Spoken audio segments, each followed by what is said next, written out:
Hey everyone, Richard Metal Fan here, and today we're going to be talking about Satanica by Behemoth. Now, the overall album number 4 in my discography review of Behemoth. It was the fourth album, fourth full length, released on October 25th, 1999. Yeah, let's just dive into this. Like I said, I don't think there's really a whole lot I want to talk about. I mean, there is obviously, and so I think it's still similar to Pandemonic Incantations. It sort of continues Behemoth going in the more death metal or blackened death metal territory. And this album I honestly think is quite a bit better than Pandemonic Incantations, like through a production standpoint and stuff. But I mean, only gripe I have about this album compared to like all of other Behemoth's albums, it's pretty fairly short. It's only like 35 minutes compared to like their other later releases that are like 45 minutes to like 50 or over than that. Now, that's just my one little gripe. I mean, this album just pretty much, once you start it, it'll pretty much end quickly, and you're like, and you pretty much would be wanting more. But yeah, not to say that this album is terrible by any means. Pretty much this whole album is pretty solid. Like Nurgle and the boys. Like there's only three musicians. Like Nurgle plays all of the guitars, does the vocals, and plays some bass. And of course Inferno rocking the drums as always. And they have like another second guitar player on this named Lezek Lakeos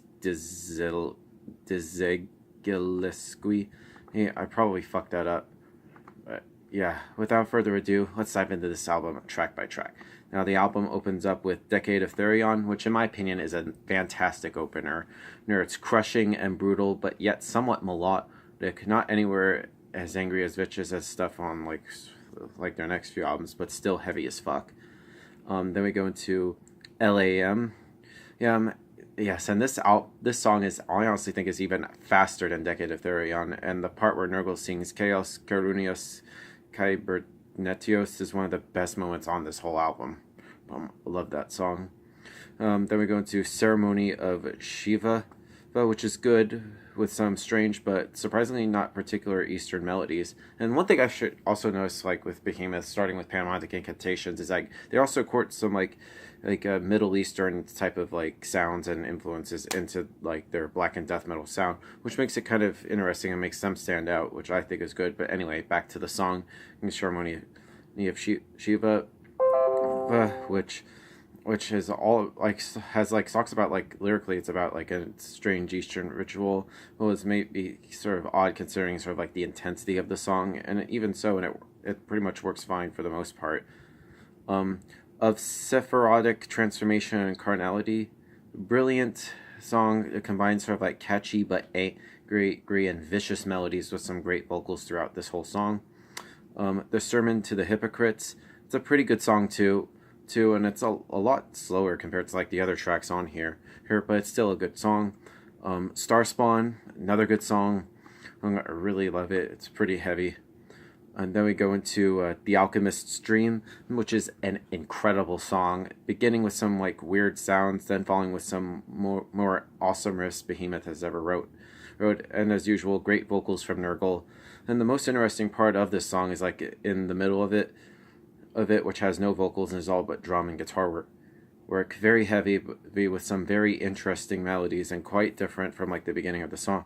And the uniqueness of that entire song is what makes it so great. And then we go into the last song on here, which is Chant of Eschaton 2000, which is an epic can't even speak today. Epic closing track. The main riff is slightly sinister yet amazingly catchy, perhaps one of the more memorable out of all their riffs. However, it is simply not complemented well by Adam like Nurgle. I'll just call him Nurgle. I don't know why the fuck I said that. Anyway, he almost like has like grunt like vocals. It honestly becomes oddly quiet, including like a single clean chant, which I honestly feel like it kind of like makes the song kind of a little bit. But it was around that time Nurgle didn't really have a strong singing voice. Well, if of course later on he sings his side country project, but that's neither here nor there. But anyway, but I feel like that little part is just rather dull and lifeless to say the least. However, it sort of hints at verity, showing even at the slightly simplest moments, Behemoth has more songwriting creativity than they let on, unlike other stuff. So yeah, and honestly, this album would pretty much end there. But if unless you have like some different versions of Satanica, it actually has two bonus tracks, or like not two bonus tracks, two hidden tracks, I should say. If we go to if you listen to it, there's just silence up until track 33, and it sort of has some weird backmasking, whatever it is, for like less than a minute or so. And then it has yet another hidden track at track 93, which has some like heavy, weird shit. I don't know what the fuck was going on. But overall, Satanica by Behemoth is another great album in their discography. If I were to give this album a score, I'd probably give this probably an 8.5. Probably I'll give it a 9 out of 10. It's that good. But yeah, that's my review of Satanica, guys. Let me know in the comments what you guys think about it. And I'll see you all in the next video, and keep it metal.